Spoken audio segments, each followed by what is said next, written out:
어제요. 정말 어이가 없는 일이 하나 있었어요. 분식집 앞에 노란 조끼를 입고 온 젊은 친구가 이러는 겁니다. 아주머니, 여기 그냥 철거해 주세요. 보상도 거의 없어요. 어차피 임차인이잖아요. 임차인이요? 제가 30년 동안 불 켜고 불 끄고 세금 다 내고 지켜온 이 자리가요?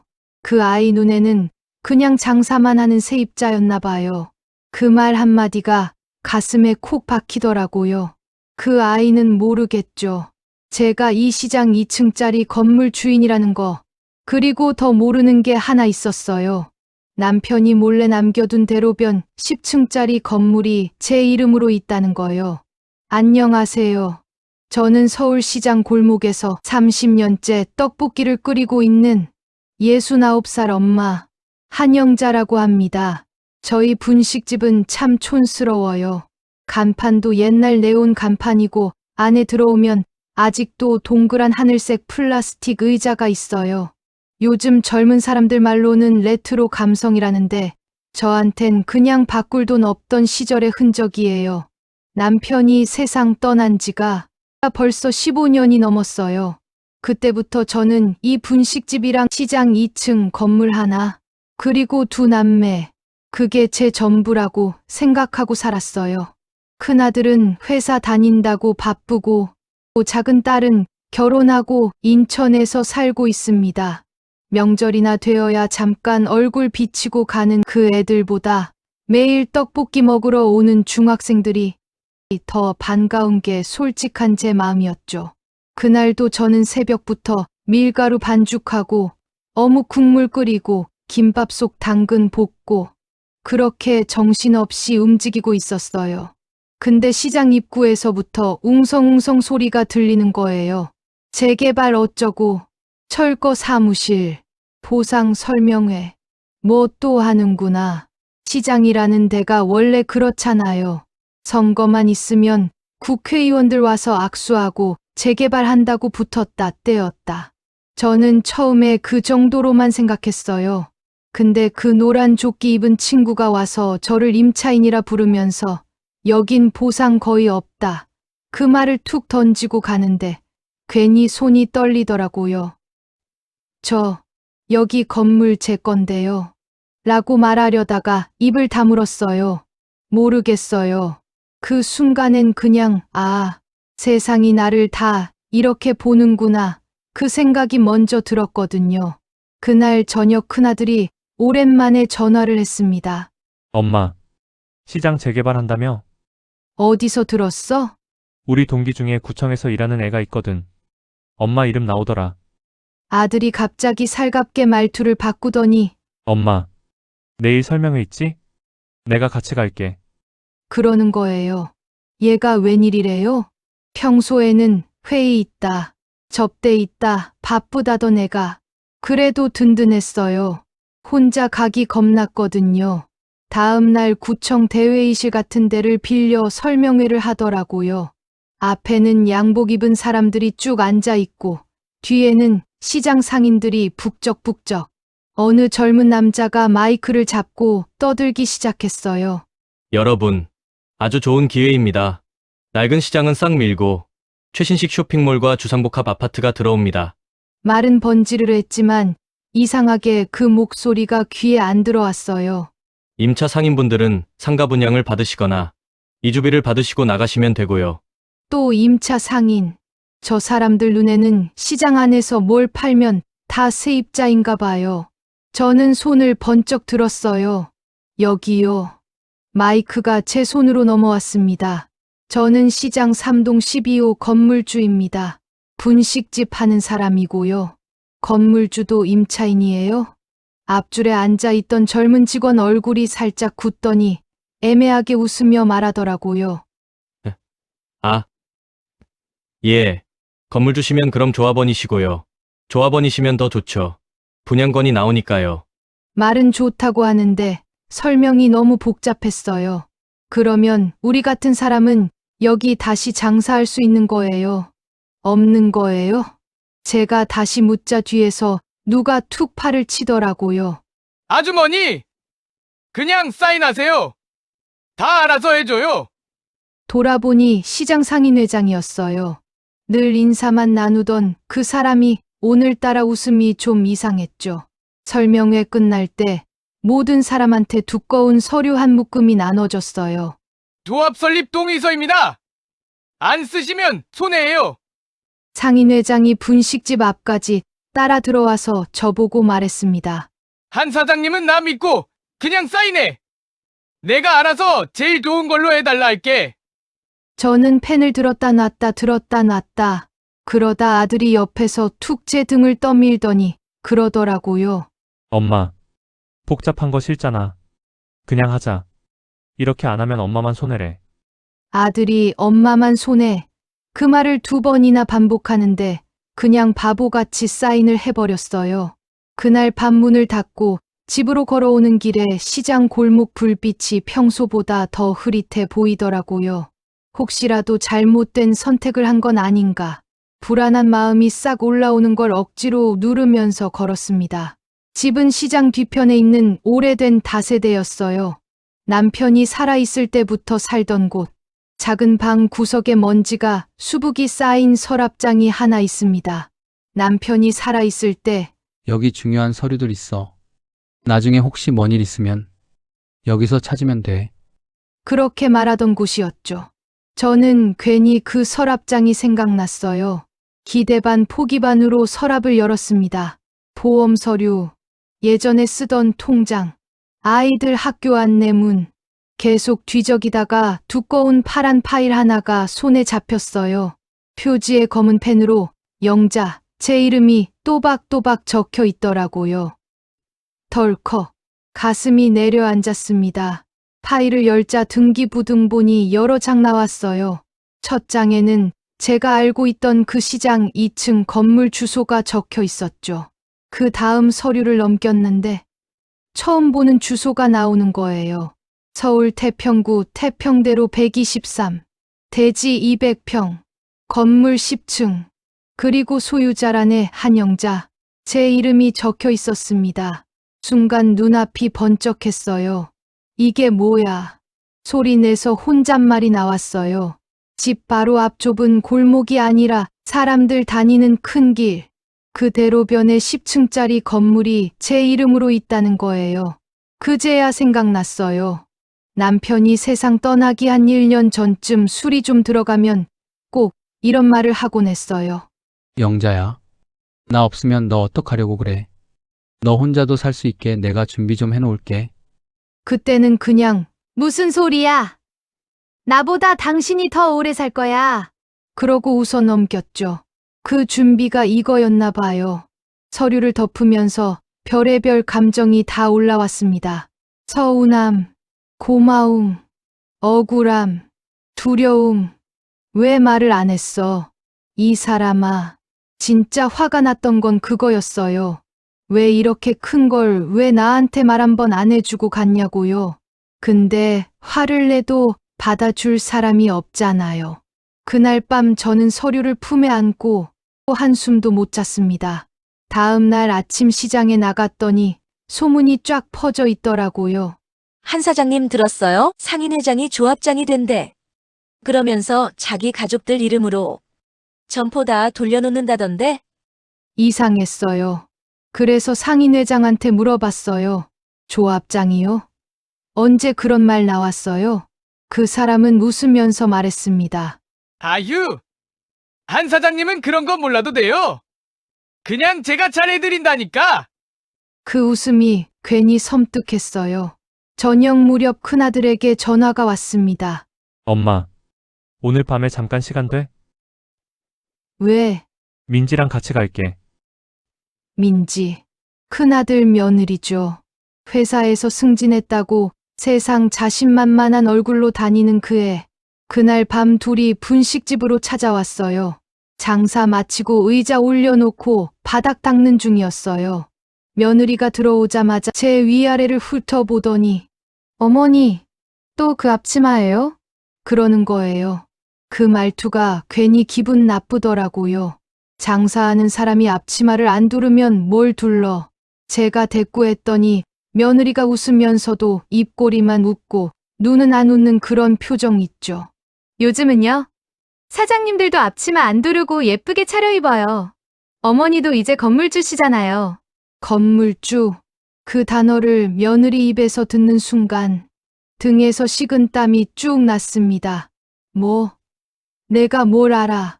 제가 묻자 아들이 눈치를 보더니 말했어요. 엄마, 그 서랍장. 나도 봤어. 아빠 서류 정리해드리다가 대지 주소 보고 깜짝 놀랐지. 그럼 왜 이제야 말해? 제가 화를 내자 아들이 머리를 긁적였어요. 엄마가 괜히 놀랄까봐. 며느리가 그 말을 받았습니다. 그래서요. 저희가 사실 계획을 좀 세워봤어요. 어머니 나중 생각도 하고 우리 애들 교육비도 생각해서요. 무슨 계획? 민지가 가방에서 서류를 꺼냈어요. 이건 재개발 조합 관련 위임장이에요. 어머니가 조합원 권리를 저희한테 위임해 주시면 저희가 대신 알아서 처리해 드릴게요. 어머니는 그냥 월세 받으시고 편하게 지내시면 되고요. 그 말만 들으면 참 듣기 좋죠. 월세 받으면서 편하게. 근데 이상하게 그날은 그 말이 어머니는 그냥 빠져 계세요. 이렇게 들리더라고요. 그 서류 내가 가져갈게. 제가 단호하게 말하자 며느리 얼굴이 굳어졌어요. 어머니, 잘 모르실 텐데 요즘 이런 거 얼마나 복잡한데요. 몰라. 그래서 나도 공부할 거야. 너희가 알아서 한다는 말 난 이젠 못 믿어. 저는 그렇게 말하고 서류를 뺐듯이 가방에 넣었습니다. 집에 돌아와서 다시 그 파란 파일을 꺼냈어요. 이번엔 남편 이름이 적힌 오래된 통장도 같이 있더라고요. 통장을 열어보니 잔액이 얼마 남지 않았어요. 대신 뒤쪽 메모에 볼펜으로 삐뚤빼뚤 적힌 글이 있었어요. 영자야. 내가 가진 건 다 모아서 10층짜리 건물 사뒀다.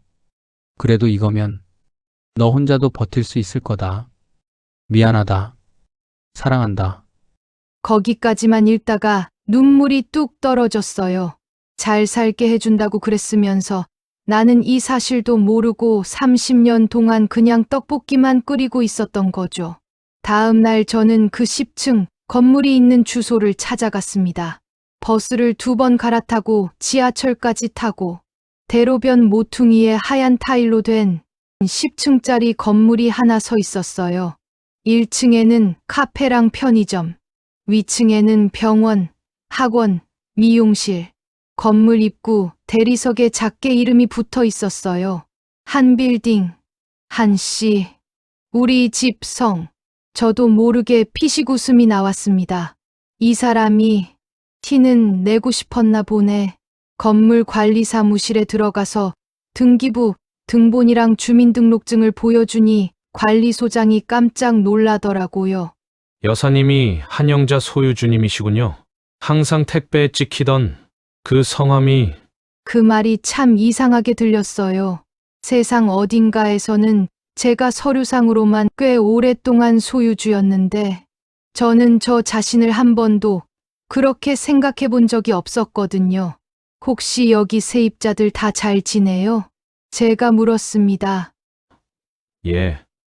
뭐 관리비 조금 밀리는 분도 있고 그래도 대체로 성실하시죠?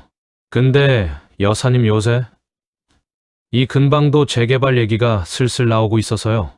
재개발, 또 재개발이래요.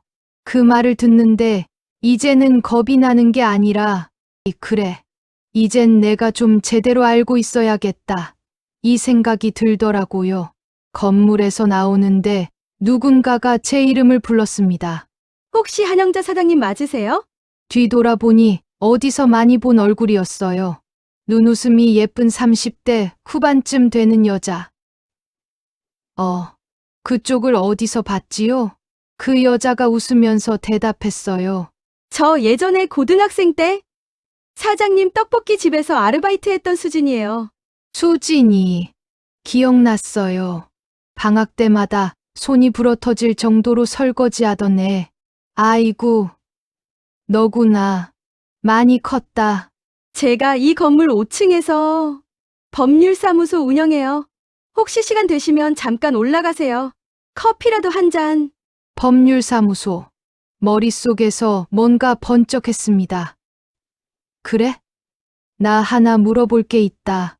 저는 수진이를 따라 5층으로 올라갔어요. 작지만 깔끔한 사무실. 유리문에 이렇게 써 있었습니다. 변호사 이수진 법률사무소. 수진이가 커피를 내오더니 제 서류를 찬찬히 읽어봤어요. 사장님, 이 등기부 보니까 이 건물은 완전 깨끗해요. 담보 대출도 거의 없고. 근데 이 시장 건물 쪽은요. 그녀가 시장 건물 등기부를 넘기다가 눈살을 찌푸렸어요. 여기 최근에 근저당 설정이 하나 들어왔네요. 그게 뭐야? 쉽게 말하면 누가 이 건물을 담보로 돈을 빌린 거예요. 누가? 수진이 손가락으로 한 줄을 짚었습니다. 채권자, 소속 캐피탈, 채무자, 박민지. 박민지. 우리 며느리 이름이었어요. 아니, 어떻게 이 건물이 내 건데 내 허락도 없이. 제 입이 딱 벌어졌어요. 수진이 차분하게 말했습니다. 사장님, 도장 도용당하셨을 가능성이 커요. 재개발 얘기가 나오니까 그걸 담보로 대출을 받으려고 했던 것 같아요. 그 말을 듣는 순간 때린 적도 없는 사람에게 뺨을 맞은 것처럼 얼얼했어요. 며느리가 시장 재개발 위임장 들고 와서 웃던 얼굴. 어머니, 요새 이런 거 얼마나 복잡한데요. 그 말이 떠올랐죠. 수진이 조심스럽게 물었습니다. 사장님, 혹시 며느님이랑 사이 괜찮으세요? 제가 고개를 숙였어요. 내가 뭘 그렇게 잘해준 것도 없는데 그래도 설마 했지. 설마 목이 메여서 더 이상 말을 못하겠더라고요. 그때 수진이 제 손을 꼭 잡았습니다. 사장님, 울지 마세요. 이건 사장님 잘못 아니에요. 법적으로 해결할 수 있어요. 이 도장 위조 문제도 재개발 조합 동의서도 다 다시 볼 수 있습니다. 정말? 예. 대신 이제부터는 사장님이 직접 주인으로서 나서셔야 해요. 그 말이 가슴 깊이 박혔어요. 주인으로서. 지금까지 저는 건물주는커녕 제 인생의 주인도 아닌 것처럼 살았거든요. 그날 밤 집에 돌아와서 남편 사진을 꺼내놓고 말을 걸었습니다. 당신, 나한테 이런 거 남겨놓고 왜 말도 안 하고 갔어? 봐봐, 나 이렇게 바보야. 도장도 도둑 맞고 며느리 손에 건물도 빼앗길 뻔했어. 사진 속 남편이 여전히 웃고만 있는 것 같았어요. 근데요, 이상하게도 그날따라 그 웃음이 마치 이렇게 말하는 것 같았어요. 영자야, 이제 좀 내가 나서라. 다음 날 아침 큰아들에게서 전화가 왔습니다. 엄마. 어제 민지가 울면서 들어왔어. 엄마가 변호사까지 만났다며? 그래, 만났어. 엄마. 그게 무슨 짓이야? 며느리를 경찰에 고발하려고? 그 말을 듣는 순간 핏대가 확 올랐어요. 무슨 짓은 내 마누라가 했지. 내 도장 몰래 가져다 쓴 건 누구야? 엄마. 민지도 사정이 있었어. 우리 집 형편이 어떤지 엄마도 아시잖아. 애들 학원비에 대출 이자까지. 그래서 내 건물을 담보로 잡아? 엄마. 이자만 잘 내면 되는 거잖아. 나중에 재개발되면 다 갚을 수 있다고. 저는 천천히 숨을 들이마셨습니다. 너 지금 내 마누라 편 들어주는 거야. 엄마 편 들어주는 거야. 아들이 잠깐 말을 멈췄다가 대답했어요. 엄마. 왜 편을 가르려고 해요? 우린 다 가족이잖아요. 가족. 그 말이 입에서 나오는데 쓰디쓴 맛이 났어요. 그래. 가족이니까 엄마 몰래 도장 찍고 가족이니까 위임장 들고 와서 빼앗으려고 했지. 엄마. 당분간 재개발 이야기든 건물 이야기든 너랑은 안 할 거다. 이제부터는 내가 결정할 거야. 저는 전화를 끊어버렸어요. 손이 부들부들 떨렸습니다. 평생 아들한테 이렇게 화낸 적이 없었거든요. 그날 오후 분식집 문을 열었는데 손님이 별로 없더라고요. 시장 안이 이상하게 조용했어요. 저녁 무렵 반찬집 순자 언니가 조심스럽게 들어왔습니다. 영자야, 너 요새 무슨 일 있어? 왜요? 언니, 상인 회장이 그러던데 내가 조합 일에 이상한 소리 하고 다닌다며? 혹시 재개발 반대하는 거 아니냐고. 언니, 저 반대하는 거 아니에요. 그냥 제대로 알고 싶은 거예요. 순자 언니가 한숨을 쉬었어요. 영자야, 우리 같은 사람들은 그냥 시키는 대로 하는 게 편해. 괜히 나서면 왕따 당하기 십상이야. 그럼 언니도 저 피하려고요? 순자 언니가 난처한 표정을 지었습니다. 그게 아니라 내가 걱정돼서 그래. 너 혼자 어떻게 해? 혼자. 맞아요. 저는 혼자였어요. 아들은 며느리 편들고 시장 사람들은 눈치 보고 순자 언니가 나간 뒤 가게 안에 혼자 앉아 있었어요. 어묵 국물이 보글보글 끓는 소리만 들렸죠. 그때 문이 열리면서 누군가 들어왔습니다. 수진이었어요. 사장님, 혹시 지금 괜찮으세요? 수진아, 어쩐 일이야. 수진이 가방에서 서류 몇 장을 꺼냈어요. 제가 조합 서류를 좀 더 들여다봤는데요. 사장님, 이거 정말 문제가 많아요. 뭐가? 일단 조합원 분양가가 말도 안 돼요. 시세보다 훨씬 비싸게 책정돼 있어요. 그리고 여기 보세요. 수진이 손가락으로 한 줄을 가리켰습니다. 조합장과 임원진 가족 명의로 된 점포가 벌써 10개예요. 이건 명백한 특혜죠. 그럼 우리 같은 사람들은? 대부분 높은 분양가를 못 내고 이주비 받고 나가게 될 거예요. 30년 장사한 자리를 잃는 거죠. 가슴이 철렁 내려앉았어요. 수진아, 그럼 어떻게 해야 돼? 사장님 같은 조합원들이 모여서 총회에서 이걸 부결시키면 돼요. 우리 나이 든 사람들이 그런 것까지 할 수 있을까? 수진이 제 손을 잡았습니다. 사장님, 떡볶이 30년 끓이셨죠? 그건 아무나 하는 거 아니에요. 그 끈기면 뭐든 하실 수 있어요. 그 말이 괜히 찡했어요. 근데 나 혼자 나서면 사람들이 날 이상하게 볼 텐데. 처음엔 그럴 수 있어요. 근데 진실을 알면 달라져요. 제가 도와드릴게요. 수진이 그렇게 말할 때 눈빛이 참 따뜻했어요. 그날 밤 집에 돌아와서 또 남편 사진을 꺼내봤어요.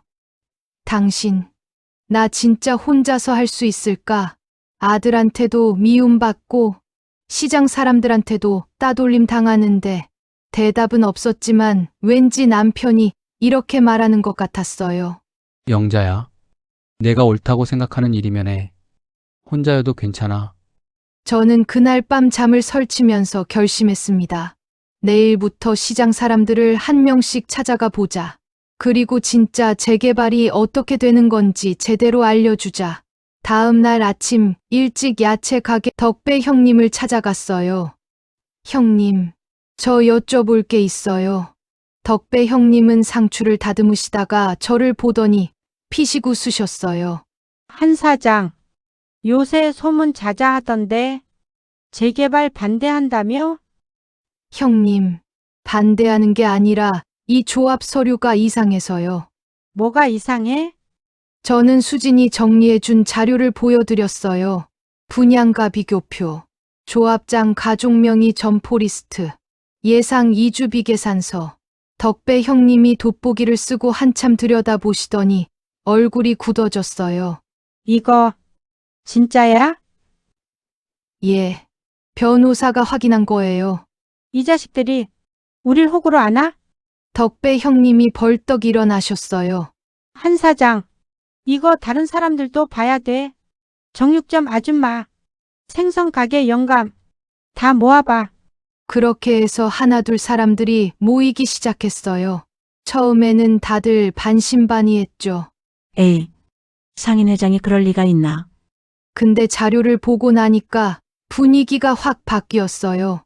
내가 35년 장사한 자리를 1,000만 원에 넘기라고?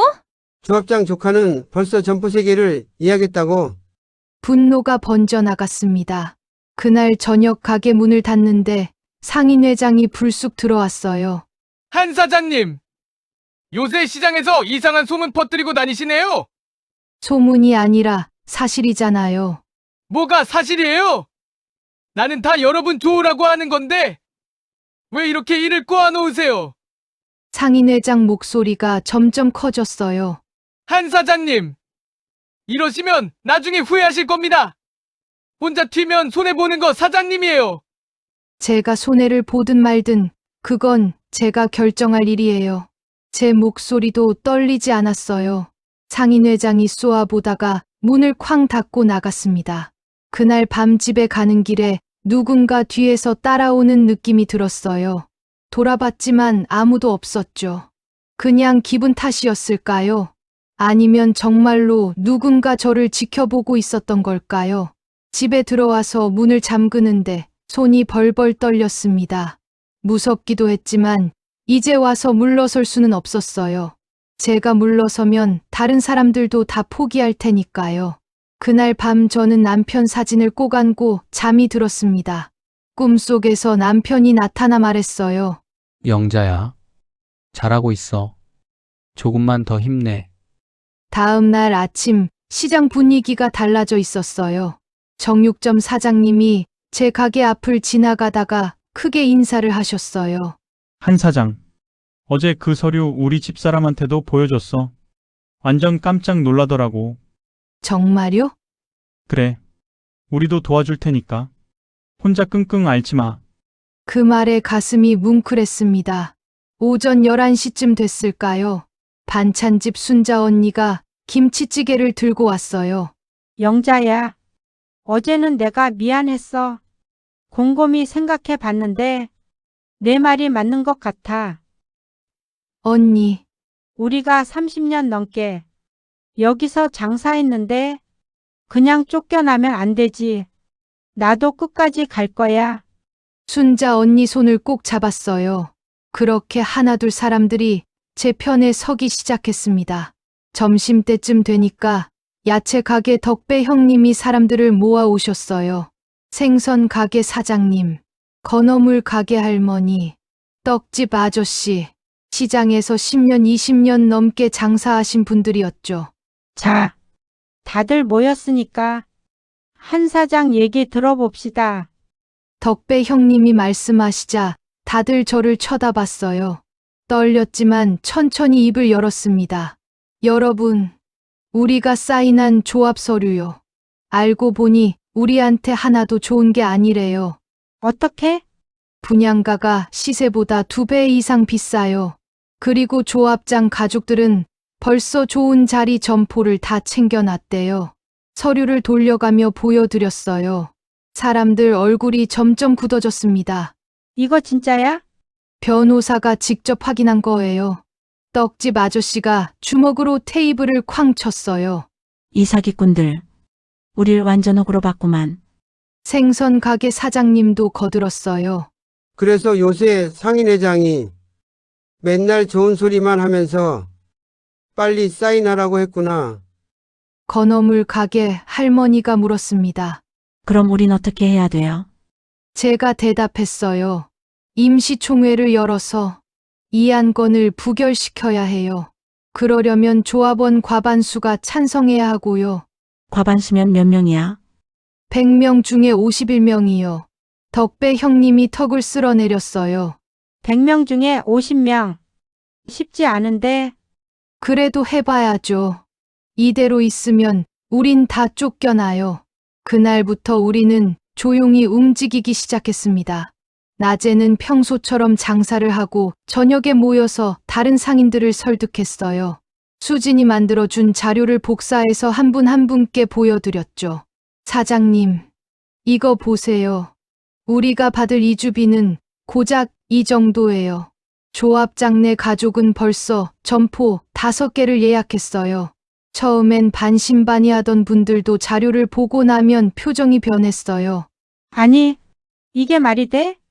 우리 25년 장사한 자리를 이 돈에. 분노가 번져나갔습니다. 이틀째 되던 날 20명이 모였어요. 사흘째 되던 날 30명, 나흘째 되던 날 40명. 조금씩 사람들이 모였습니다. 그런데 문제가 생겼어요. 상인회장이 눈치를 챈 거예요. 어느 날 저녁 시장 입구에 상인회장이 서 있더라고요. 우리가 모이는 걸 지켜보고 있었던 거죠. 다음 날 아침 시장 곳곳에 쪽지가 붙었어요. 조합반대 운동에 참여하시면 나중에 문양에서 불이익을 받을 수 있습니다.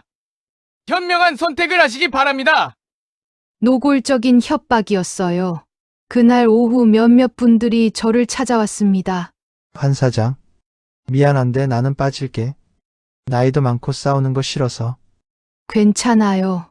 억지로 하는 거 아니니까. 마음은 아팠지만 이해했어요. 다들 먹고 살기 바쁜데 싸우고 싶은 사람이 어디 있겠어요. 그날 저녁 가게 문을 닫는데 또 상인회장이 왔어요. 이번엔 혼자가 아니었어요. 양복 입은 남자 2명이 같이 왔죠. 한 사장님, 이분들은 조합 측 변호사님들이십니다. 양복 입은 남자 중 한 명이 명함을 내밀었어요. 한 여사님, 저희가 오늘 온 건 경고 차원입니다. 경고요? 여사님이 지금 하시는 행동은 조합 업무 방해죠. 법적으로 문제가 될 수 있습니다. 저는 그냥 사실을 알리는 것뿐이에요. 사실이라는 게 뭡니까? 여사님이 퍼뜨리는 건 근거 없는 소문이에요. 제가 서류를 꺼내려는데 상인회장이 제 손을 막았어요. 한 사장님, 이러지 마세요. 우리 다 이웃 아닙니까? 좋게 합시다. 좋게 하려면 진실을 말해야죠. 양복 입은 남자가 비웃듯이 말했어요. 여사님이 아무리 발버둥 쳐도 소용없습니다. 이미 70%가 동의했어요. 거짓말. 거짓말 아닙니다. 여사님처럼 나이 드신 분들이 뭘 안다고 설치십니까? 그 말에 화가 치밀어 올랐어요. 나이 들었다고 바보 아니에요. 우리도 눈 있고 귀 있어요. 알았습니다. 그럼 총회에서 보시죠. 누가 이기나? 그들이 나간 뒤 손이 바들바들 떨렸어요. 그때 뒤에서 누군가 박수를 쳤습니다. 돌아보니 덕배 형님이었어요. 한 사장, 잘했어. 저런 놈들한테 기죽으면 안 돼. 형님, 우리가 있잖아. 끝까지 같이 가자. 그날 밤 우리는 다시 모였습니다. 이번엔 장소를 바꿔서 제 집 근처 작은 교회 지하실에서 모였어요. 45명이 모였습니다. 과반수까지 딱 6명 모자랐어요. 조금만 더 힘내면 돼요. 6명만 더 설득하면 돼요. 제가 말하자 순자 언니가 손을 들었어요. 내가 아는 분 중에 아직 결정 못한 분들이 몇 있어. 내가 찾아가 볼게. 정육점 사장님도 거들었어요. 나도 형님 뻘 되는 분들한테 한번 얘기해 볼게. 그렇게 이틀 동안 우리는 마지막 설득에 나섰어요. 그리고 총회 이틀 전, 마침내 53명이 모였습니다. 과반수를 넘긴 거죠. 그날 밤 저는 수진에게 전화를 했어요. 수진아, 우리 해냈어. 53명. 사장님, 정말 대단하세요. 진짜로. 수진이 목소리에도 눈물이 섞여 있었어요. 응, 이제 진짜 싸움이 시작이야. 전화를 끊고 창밖을 바라봤어요. 시장 골목 불빛이 평소보다 더 환하게 보였습니다. 총회를 하루 앞둔 날 오후였어요. 가게에서 떡볶이를 볶고 있는데 큰아들이 갑자기 들어왔어요. 회사 끝나고 오기엔 너무 이른 시간이었죠. 엄마, 오늘 조퇴했어. 엄마랑 꼭 얘기할 게 있어서. 무슨 얘기? 아들이 의자를 끌어당겨 앉더니 심각한 표정으로 말했습니다. 엄마, 내일 총회 나가지 마. 뭐? 상인회장한테 전화 왔어. 엄마가 시장에서 이상한 소문 내고 다닌다고. 이상한 소문이 아니야. 사실이야. 엄마, 그게 중요한 게 아니잖아. 엄마가 괜히 나섰다가 시장에서 왕따 당하면 어떡해. 제가 가스불을 끄고 아들을 똑바로 쳐다봤어요. 내가 걱정하는 건 엄마 왕따야. 아니면 재개발이 틀어져서 너희가 손해보는 거야. 아들이 눈을 피했어요. 엄마, 왜 그렇게 말해? 나는 진짜 엄마 걱정돼서 그러는 거야. 걱정. 내가 진짜 날 걱정했으면 내 도장 도용당한 거 먼저 걱정했어야지. 그건 민지가. 민지가 뭐? 민지가 했으니까 괜찮아? 내 마누라니까 괜찮아? 아들이 입을 다물었습니다. 그때 밖에서 누군가 들어왔어요. 며느리 민지였어요. 민지가 들어오자마자 눈물부터 글썽이더라고요. 어머니, 제가 정말 잘못했어요. 그러니까 제발 내일 총회에는 나가지 마세요. 너희 둘이 짜고 온 거야? 며느리가 무릎까지 꿇었어요. 어머니, 저 이러다 감옥 가요. 도장 위조는 범죄라고 변호사가 그랬어요. 그걸 이제 알았어? 어머니, 제발요. 저희 애들 생각해서라도 엄마가 감옥 가면 애들이 어떡해요? 그 말을 듣는 순간 화가 치밀어 올랐어요. 그럼 내 생각은 안 했어? 나도 엄마야. 내 애들 엄마만 엄마야? 며느리가 바닥에 엎드려 울기 시작했어요. 아들이 며느리를 일으키면서 말했습니다. 엄마, 우리도 정말 힘들었어요. 회사에서 잘릴까봐 매일 전전긍긍하고 애들 학원비는 자꾸 오르고. 그래서 엄마 건물을 담보로 잡았어? 엄마, 이자만 잘 내면 되는 거잖아요. 나중에 재개발되면 다 갚을 수 있어요. 나중에, 너희는 맨날 나중이야. 나중엔 엄마가 죽고 없을 수도 있어. 그 말에 아들이 깜짝 놀랐어요. 엄마, 무슨 그런 말을. 사실이잖아. 나 벌써 69이야. 언제까지 살지 나도 몰라. 근데 내가 살아있는 동안은 내 인생은 내가 결정할 거야. 며느리가 고개를 들었어요. 어머니, 그럼 어머니는 저를 경찰에 신고하실 거예요?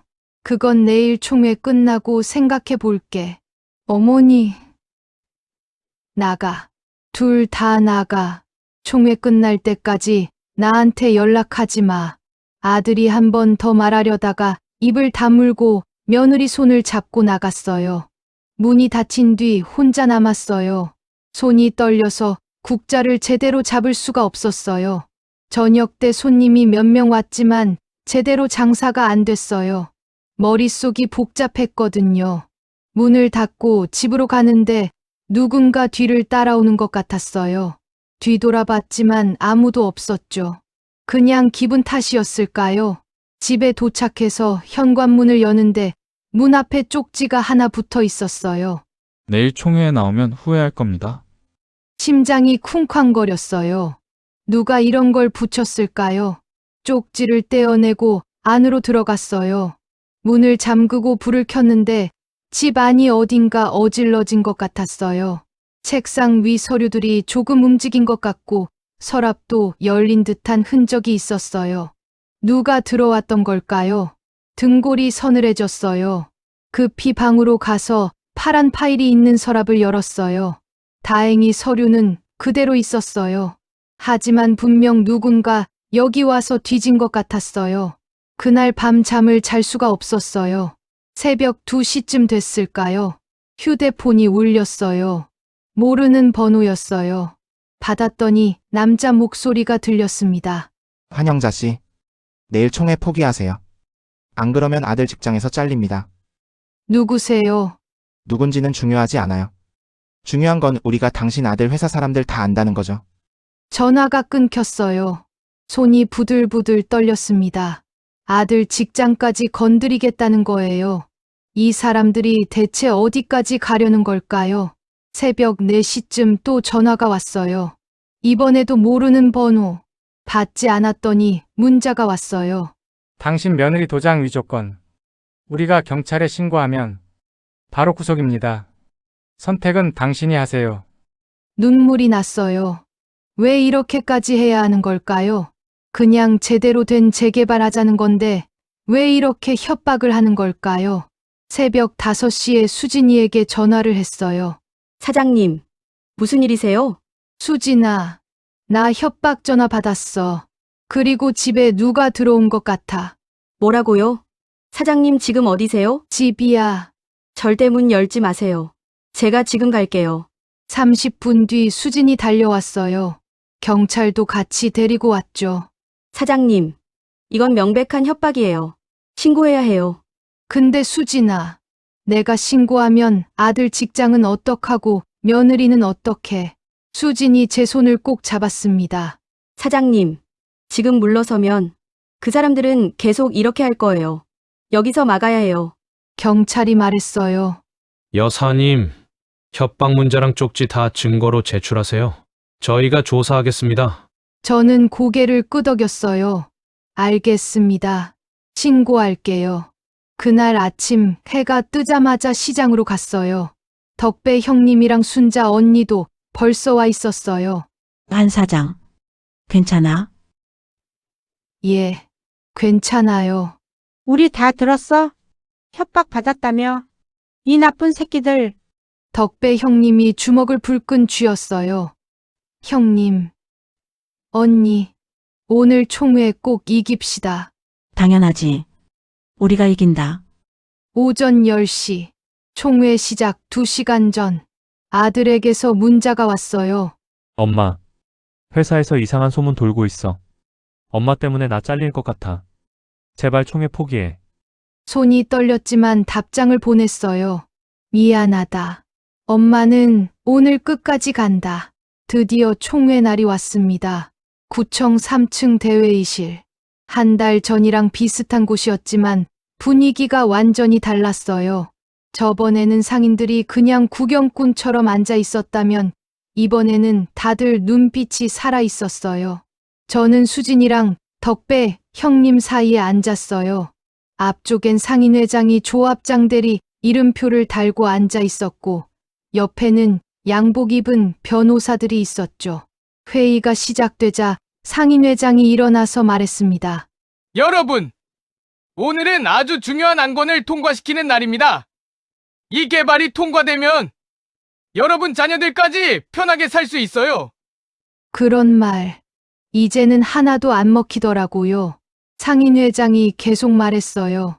조합원 여러분, 반대하시는 분들도 계시지만 그건 소수 의견입니다. 우리는 다수결로 결정합니다. 그때 제가 손을 들었습니다. 발언하겠습니다. 많은 눈이 한꺼번에 저를 향했습니다. 젊은 조합 직원이 난처한 표정으로 말했어요. 어르신, 나중에 자유 발언 시간에 조합원이 발언하겠다는데 누가 말려? 뒤에서 덕배 형님이 소리쳤어요. 결국 제가 마이크를 잡았습니다. 저는 시장 3동 12호 건물주, 분식집 하는 한영자입니다. 사람들이 웅성거렸어요. 30년 동안 이 시장에서 떡볶이 끓이면서 제가 제일 많이 들은 말이 뭔지 아세요? 제가 잠깐 말을 멈추고 사람들을 둘러봤어요. 아주머니 언제까지 이렇게 힘들게 일하실 거예요? 그 말이었어요. 근데요, 저는 힘들지만 행복했습니다. 내 손으로 내 가게를 꾸려간다는 게 얼마나 감사한 일인지 알았거든요. 조합장이 코웃음을 쳤어요. 한 사장님, 지금 감상 얘기하실 시간 아니고요. 그때 수진이 뒷줄에서 일어나 말했습니다. 조합장님, 법률 대리인으로서 조합원의 발언권 보장 요구합니다. 그제야 조합장이 입을 다물더라고요. 저도 처음에는 여기 계신 분들처럼 그냥 사인하라고 해서 사인했습니다. 근데 알고 보니 우리가 사인한 종이는 우리가 우리 시장을 버리겠다는 종이었어요. 제가 손에 들고 있던 복사본을 들어 보였어요. 이 안건, 우리 상인들은 거의 아무 권한이 없습니다. 분양받으려면 상상도 못할 돈을 내야 하고, 안 내면 그냥 쫓겨나야 해요. 사람들이 서서히 웅성대기 시작했어요. 게다가 이 조합장과 몇몇 사람들은 우리 몰래 자기 가족들 이름으로 점포를 여러 개 돌려놨어요. 제가 그 증거를 가져왔습니다. 수진이 준비한 자료를 스크린에 띄웠습니다. 조합장 아내 이름, 조합장 동생 이름, 조합장 조카 이름, 그 옆에 분양 예정 점포 번호가 하나씩 박혀 있었어요. 조합장이 벌떡 일어나 소리쳤습니다. 저 여자가 무슨 소리를 하는 거야? 전부 거짓말입니다.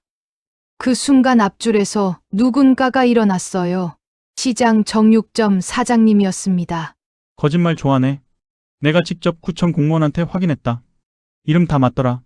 다른 사람들도 일어나서 하나씩 말하기 시작했습니다. 맞아. 나는 상인회장 말만 믿고 사인했는데 알고 보니 나는 조합원이 아니라고 하더라.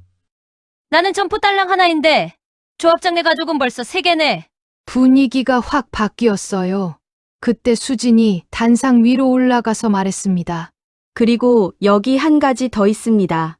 한영자 조합원의 도장을 위조해 시장 건물을 담보로 대출받은 기록입니다. 스크린에 캐피탈 근저당 설정 서류와 멋대로 찍힌 빨간 도장이 떴습니다. 이 도장, 한영자 조합원이 쓰시던 도장과 색도 다르고 형태도 다릅니다. 위조 가능성이 큽니다. 이 일은 형사 고발 대상입니다. 회의장은 벌집을 쑤셔놓은 것처럼 난리가 났습니다. 누군가가 뒷문에서 뛰어나갔어요. 상인회장 부인이었죠. 그리고 그와 함께 어디선가 익숙한 목소리가 들렸어요. 어머니, 이게 다 무슨 일이에요? 돌아보니 문 앞에 큰아들과 며느리가 서 있었습니다. 며느리 얼굴이 하얗게 질렸어요. 어머니, 이건 오해예요. 제가 차갑게 말했습니다. 그래, 오해다. 오늘 여기서 확실히 풀자. 조합장이 소리쳤어요. 이건 사적인 가족 문제지 않습니까? 여기서 왜 끄집어내는 겁니까? 사적인 문제가 아니에요. 조합원 건물을 불법으로 담보 잡은 건 조합과 관련 있는 일이에요. 수진이 또 다른 서류를 꺼냈어요. 이 며느님이 대출받은 돈, 일부가 상인회장 계좌로 들어갔습니다. 그 돈으로 상인회장은 본인 명의 점포 계약금을 냈고요. 회의장이 또 한 번 술렁였어요. 상인회장이 벌떡 일어났습니다. 증거가 어디 있어? 말로만 하면 나야? 수진이 은행거래 내역서를 띄웠어요. 박민지 계좌에서 상인회장 계좌로 2천만 원 입금. 날짜까지 또렷하게 찍혀 있었어요. 상인회장 얼굴이 새하얗게 변했습니다. 이건 횡령이자 배임입니다. 조합원 재산을 불법으로 이용한 겁니다. 그 순간 며느리가 바닥에 주저앉으며 울기 시작했어요. 죄송해요. 정말 죄송해요. 저 혼자 한 게 아니에요. 상인회장이 시켰어요. 민지야, 아들이 며느리를 일으키려 했지만 며느리는 계속 울면서 말했어요. 상인회장이 그랬어요. 시어머니 건물 담보로 돈 빌려서 나한테 주면 나중에 좋은 점포 하나 싸게 주겠다고. 저는 정말 우리 가족 살려보려고 한 거예요. 상인회장이 뒤로 물러섰어요. 이 여자가 무슨 소리를? 나는 그런 적 없어. 녹음 파일 있습니다. 수진이 휴대폰을 들어 보였어요. 며느님이 혹시 몰라서 녹음해뒀대요. 들어보시겠습니까? 상인회장이 그 자리에서 주저앉았습니다.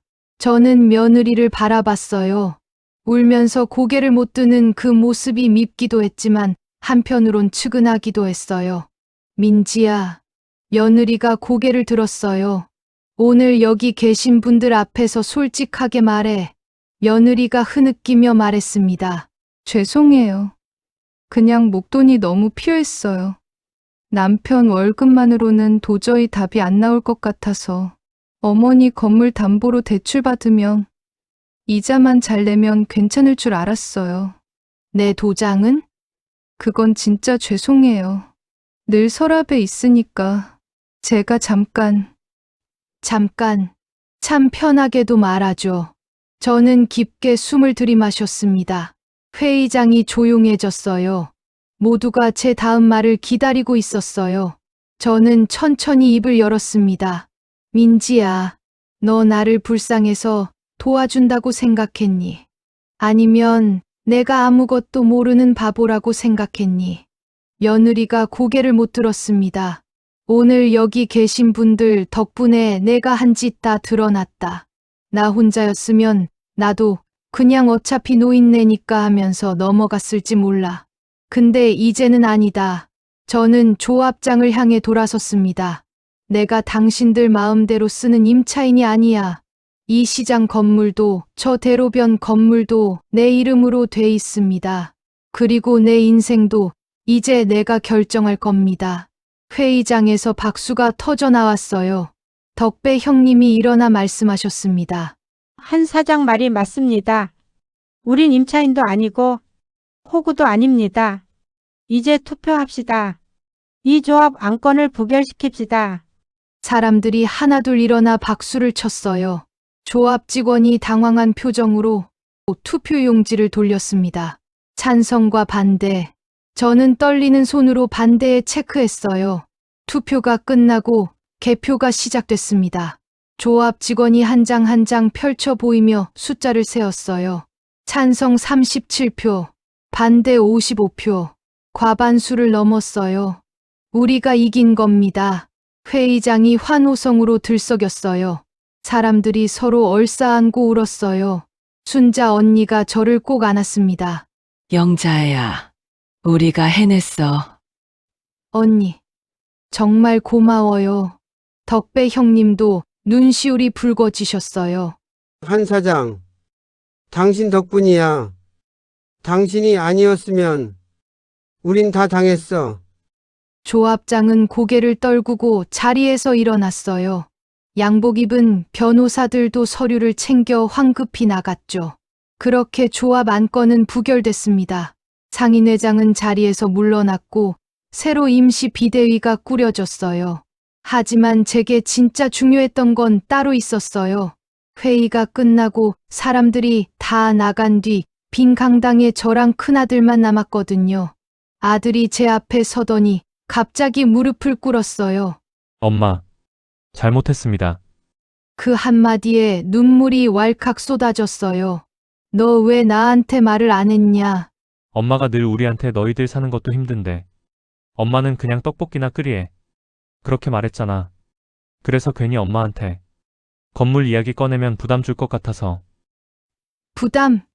솔직히는 엄마 건물이 우리의 마지막 보험이라고 생각했던 것 같아.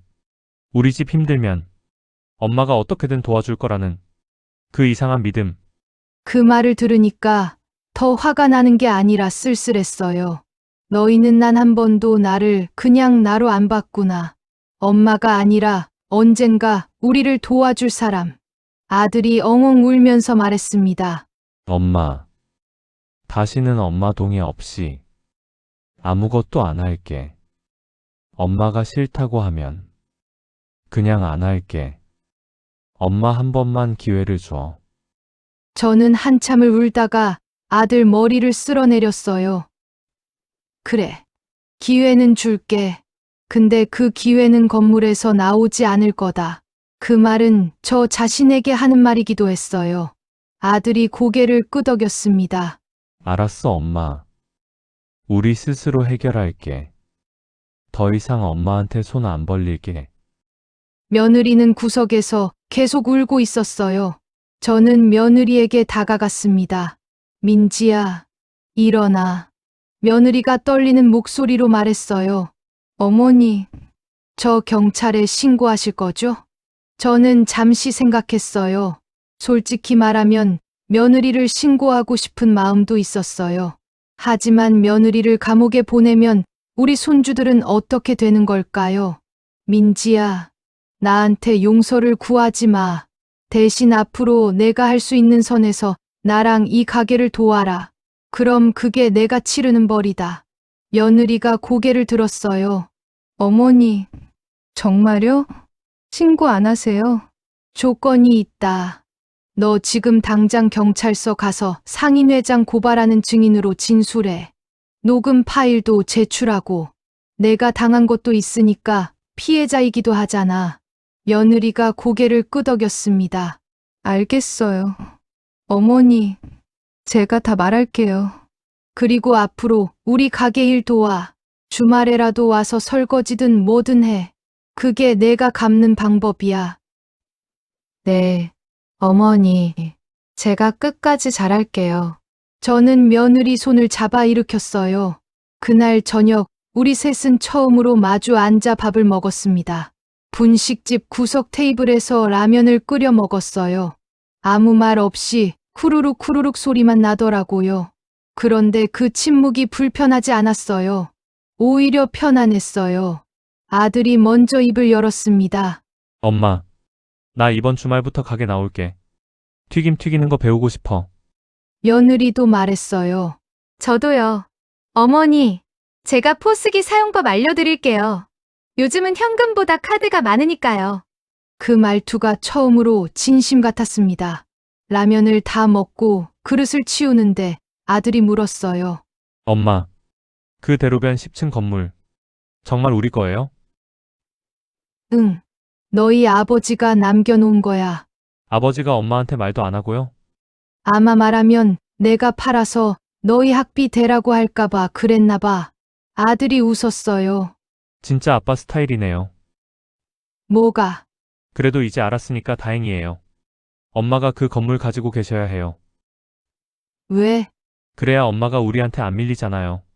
그 말에 저도 피식 웃었어요. 그래. 내 말이 맞다. 그날 밤 집에 돌아와 남편 사진을 꺼냈어요.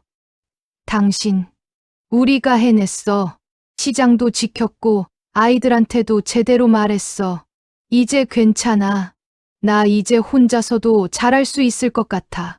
사진 속 남편이 웃고 있는 것 같았어요. 마치 이렇게 말하는 것 같았어요. 영자야. 애초부터 넌 혼자서도 잘할 수 있는 사람이었어. 나는 그냥 내가 그걸 깨닫게 도와준 것뿐이야. 그 이후로 시장은 잠잠해지는 듯 했습니다.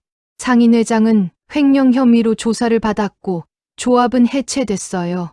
몇 달 뒤 이번에는 구청이 아니라 시청에서 공문이 하나 날아왔어요. 시장 현대화 사업, 공모 선정. 쉽게 말하면 재개발은 아니고 리모델링이래요. 대신 관리 주체가 공공기관이랑 대형 프랜차이즈 쪽으로 넘어간다는 거죠. 상인들 사이에서는 또 말이 나왔어요. 이제 동네 분식집은 다 끝났다. 브랜드 떡볶이 체인이 들어올 거다. 저도 솔직히 가슴이 철렁했어요. 그때 수진이 또 나섰습니다. 사장님, 이번에는 우리가 먼저 제안해보는 게 어때요? 뭘? 시장에 있는 원조 분식집들, 20년 넘게 장사하신 분들, 그 레시피랑 이름을 살려서 지역 브랜드 같은 걸 만드는 거예요. 그걸로 시와 협약을 맺는 거죠. 믿거나 말거나 그 아이가 그렇게 말할 때 제 머릿속에 한 글자가 번쩍 떠올랐어요. 한 분씩 제 이름 한자 따서 남편이 예전에 농담처럼 적어놓은 이름이었어요. 영자야. 우리 나중에 건물 하나 더 생기면 한 분씩 체인점 내보자. 그때는 그냥 웃어 넘겼는데 이제 와서 생각해보니 남편 말이 좀 앞서가긴 했네요. 수진이는 시청 공무원들을 만나 설득했습니다. 프랜차이즈가 들어오면 겉은 깨끗해질지 몰라도 이 시장만의 맛은 사라집니다. 대신 여기 20년 넘게 장사하신 분들 레시피를 브랜드화해서 청년 상인들과 연결하면 어떨까요? 그래서 결국 기막힌 일이 벌어졌어요. 제가 가진 대로변 10층 건물, 그중 2개 층을 청년 상인 인큐베이팅 공간으로 시에 저렴하게 내주고 대신 시장 안에 원조 한 분씩 거리를 조성한다는 협약이 맺어진 거예요. 젊은 애들 말로 윈윈이라 그러더라고요.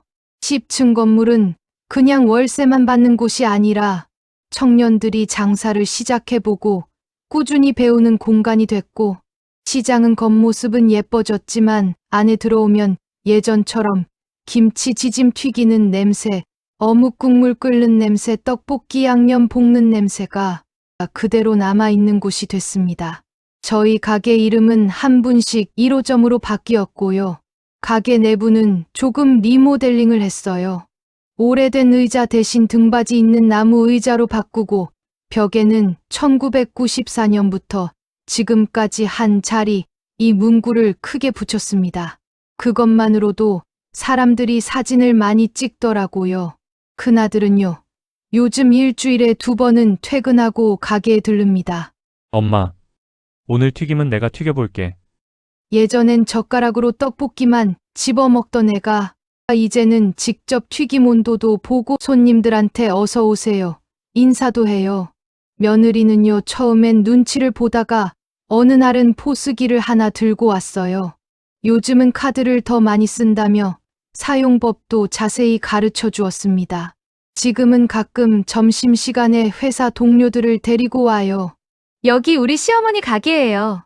서울에서 제일 맛있는 떡볶이집. 그 소리가 솔직히 좀 뿌듯하더라고요. 그리고 이야기 초반에 말했던 재개발 설명회에서 저를 임차인으로만 보던 그 노란 조끼 입은 젊은 친구, 요즘은 저희 가게 단골이 됐어요. 어느 날은 슬그머니 와서 그러더라고요. 사장님, 그때 죄송했어요. 건물 주신 줄도 모르고. 그래서 제가 이렇게 말해줬어요. 나는 건물주이기도 한데 그보다 먼저 이 가게 주인이야. 그리고 내 인생 주인이기도 하지. 그걸 잊지 마. 그 친구가 멋쩍게 웃으며 고개를 끄덕이더라고요. 요즘 저는 가게에서 떡볶이만 파는 게 아니라 주 1회 시장한 작은 교육장에서 은퇴자 분식 클래스라는 걸 합니다. 50대, 60대, 70대 분들이 모여서 떡볶이, 김밥, 라볶이 이런 거 같이 만들어 보고 서로 자기 이야기도 나누고 가끔은 건물 이야기, 자식 이야기, 재개발 이야기까지 별별 고민들을 다 털어놓고 가시죠. 그때마다 제가 꼭 하는 말이 있어요. 여러분, 우리 평생 남편, 자식, 손주 뒤치다꺼리 하면서 살았잖아요. 근데 이제는 조금은 우리 자신을 위해 박수 쳐줘도 되지 않겠어요? 그래서 클래스 마지막 시간에는 각자 자기 이름을 부르면서 이렇게 박수를 칩니다. 영자야, 수고했다. 짝짝짝. 순덕아, 너 진짜 잘 버텼다. 짝짝짝. 처음엔 다들 그걸 못하세요. 무슨 그런 쑥스러운 짓을 하냐고. 근데 한 번, 두 번 하다 보면 나중에는 눈물 흘리면서도 자기 이름을 부르면서 박수를 치세요. 저도 마찬가지예요. 밤에 가게 문 닫고 불 끄기 전에 혼자서 조용히 이렇게 합니다. 영자야, 오늘도 잘 버텼다. 남편이 남겨놓은 10층짜리 건물, 그건 분명히 고마운 선물이었어요. 근데요, 정말 저를 지켜준 건 그 건물이 아니라 30년 동안 두 손으로 저어온 이 떡볶이였던 것 같아요. 그리고 끝까지 포기하지 않게 해준 제 두 다리와 제 마음. 그게 제 인생의 진짜 재산이었어요. 제 긴 이야기를 다 들어주신 분이 계시다면 정말 진심으로 감사합니다. 혹시요, 여러분도 재개발이든 가족 문제든 노후 문제든 어떤 이유로든 나는 이제 그냥 밀려나는구나. 이런 생각 한 번쯤 해보셨나요? 그러면 이 말만 꼭 기억해 주세요. 나이 들어도 인생의 주인공은 여전히 나 자신입니다. 누가 대신 사인해주는 인생도 아니고 누가 대신 결정해주는 노후도 아닌 것 같아요. 내 도장, 내 이름, 내 선택, 그걸 지키는 게 우리가 마지막까지 해야 할 가장 중요한 일인 것 같아요. 제 얘기가 조금이라도 마음에 남으셨다면 어디서 듣고 계신지 또는 잘 들었다는 댓글 남겨주세요. 그리고요, 여러분의 인생 이야기도 언젠가 제가 또 들을 수 있으면 좋겠습니다.